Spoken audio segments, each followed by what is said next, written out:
For this study, we're going to take Enter Sandman by Metallica, which starts off with a really cool guitar riff, and we're going to translate that guitar riff for bass guitar now. So we're going to take the E minor blues scale, which I'll break down later, which sounds like this. We're going to play it differently, something like this. Notice how it sounds the same. And then we're going to use that to get this, which is Enter Sandman. Now, first of all, let's play it through once so you can hear what it sounds like. I've got a drum beat running at 122 beats per minute, which is the correct speed for the song. And here we go.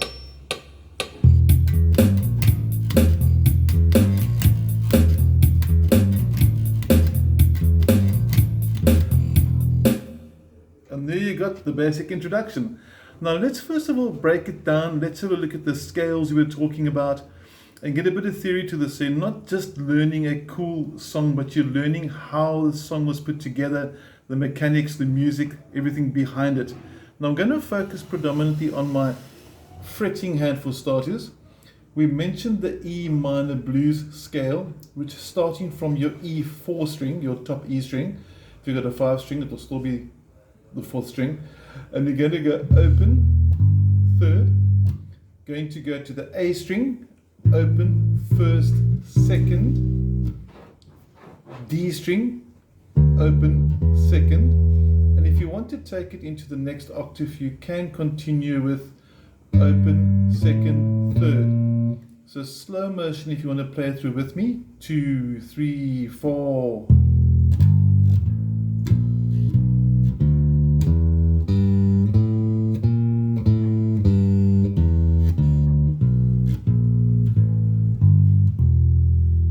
To make it work for this song, we're going to change that scale, which is normally the way we normally expect to see it played, and do it something like this.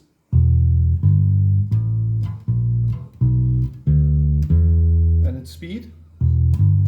And if you listen to it here, sounds the same. Now let's have a look and learn that new way of playing it, because that's going to tie in with the song.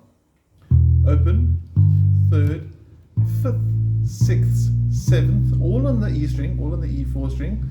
Finally cross over to the A3 string, 5, 7. So you need quite a bit of hand movement here. One more time through slowly with me. 2, 3, 4.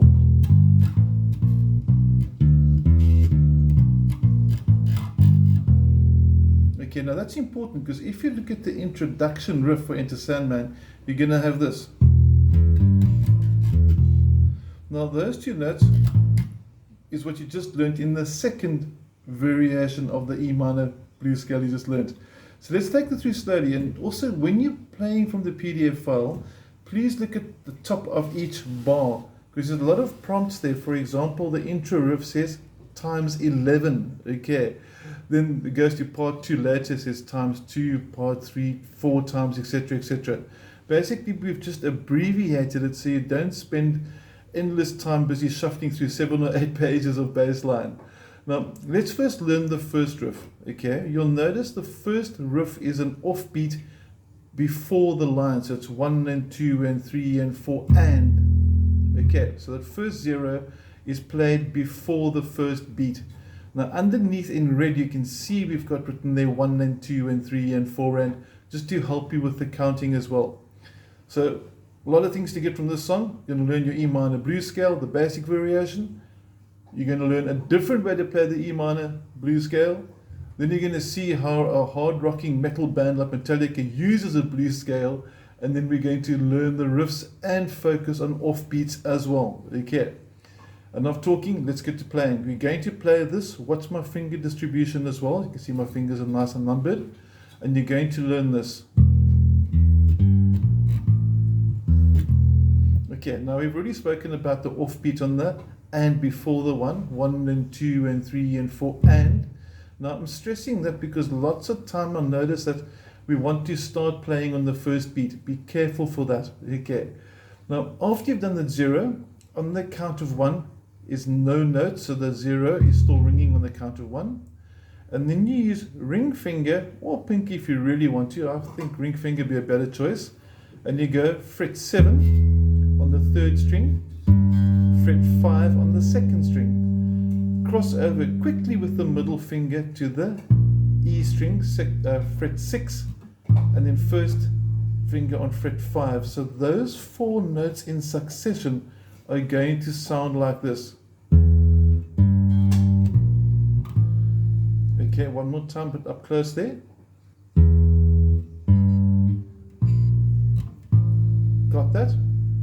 And then there's a tiny rest you'll notice on the and between the third and fourth beat. There's no note, so you let that 5 ring, 3 and then on the fourth beat onto the 7 and back to the 0 again.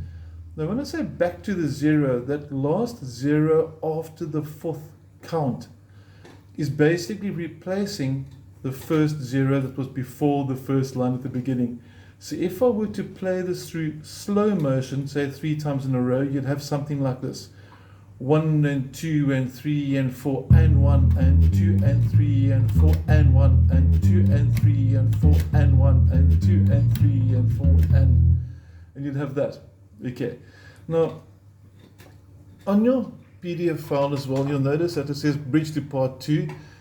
It's exactly the same. I just basically adapted the guitar notes for that. The guitar plays a power chord. Not going to worry about that. So we're going to go to the second part. Now, the second part, very easy. Lots of zeros, 1 and 2 and 3 and 4 and. Now on the picking side as well, on your fretting hand, or picking hand rather, sorry, I hope you're not using a plectrum. Okay. If you're using a plectrum, put it down and try and get your fingers working. Now the song's not that quick, so I don't really mind if you do this, like that. Or you can walk the fingers like this as well. You can choose between the two. So one finger, 1 and 2 and 3 and 4. Or you can go 1 and 2 and 3 and 4. Now you'll notice I stopped on the fourth beat because the and after the fourth beat should sound like this. And I'm going to show you what to do there now. Okay. Now on the tab it shows a sort of a forward slash to the 7, but it doesn't tell you where to slide from. It tells you where to slide to. So you're going to slide to the 7. And when they don't tell us from which fret, always assume 2 frets. It's a safe bet. But you don't want to linger on that 5. You want to get from that 5 to the 7 really quick, so that if you accidentally slid from 4 or from 5 or from 6, you can't really hear the difference. You notice all 3 of those slides sounded pretty much the same, so don't linger on the 5. Now it's offbeat driven like we said at the beginning of the video, so if you get both left and right hand into focus now, we're going to have something like this for riff number 2, part 2. 1, 2, 3, 4 and 1 and 2 and 3 and 4 and 1 and 2 and 3 and 4 and 1 and 2 and 3 and 4 and 1 and 2 and 3 and 4. Okay, and it's as simple as that. Now watch my thumb over here as well as I'm crossing over. Very important on the technique side. When I go 1 and 2 and 3 and 4 and, you'll notice my thumb, which was hovering above the E string, made contact. That is to silence that E string. Otherwise I'm going to have this 1 and 2 and 3 and 4. And now I've still got this string ringing. Don't want that. The thumb's function to silence that. Okay. Now I'm going to play through with the drums so you can hear how riffs 1 and 2 work with the drum. I'm going to zoom out a bit there as we just did. Rewind the track. And let's play through together with the drum track and see how it sounds. Remember, we're starting on the and after the 4 before the 1. 1, 2, 3 and 4 and.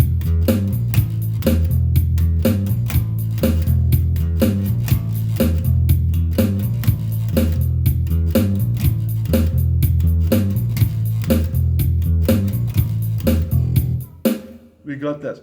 Remember, 11 times in a row. I'm not going to play it through full 11 times now. And then before we go to the bridge is actually a 12th time. Okay, a 12th repeat of the bar. And then we go to part 2. Now, as we said earlier as well, riff 1 and which is bridge to part 2 on your PDF. Just make it 12 actually. It's going to save time the whole way through. The guitar would be the different tab for bridge part 2. So for a bass player, we're not going to worry really about the bridge to part 2. just continue with the first one.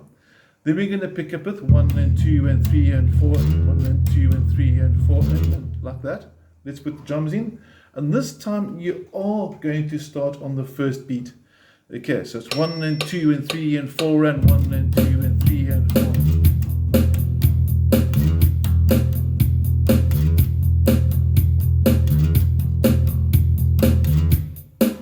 Okay, so we got that so far. Now comes the fun with part 3. You'll notice a quick comparison between part 3 and part 4 before we break it down. The numbers look exactly the same, almost. You'll notice that in part 3 it goes 1 and 2 and 3 and 4 and. Okay, the and over there at fret 1. Part 4 goes 1 and 2 and 3. This note wasn't in part 3. So the difference between part 3 and part 4 is part 3 goes again to the open, and part 4 goes over accented and exaggerated the note a little bit, so we got it right, just to be aware of it. And let's play part 3 4 times in a row and cross over to part 4, which is going to have the extra 5. Okay, obviously when the 5 gets introduced for part 4, you lose one of the opens before the 1. So slow motion, you're going to have part 3, 1 and 2 and 3 and 4 and 1 and 2 and 3 and 4 and 2 and 3 and 4, 1 and 2. That's the 4th time. 1 and 2 and 3 and 4 and there's the 5.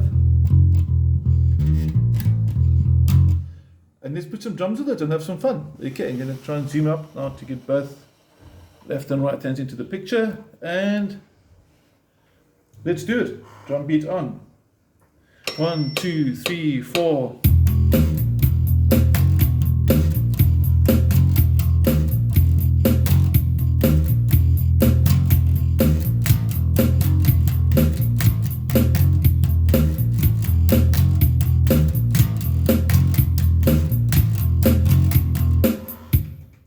And the riff's sounding really cool with the drums as well.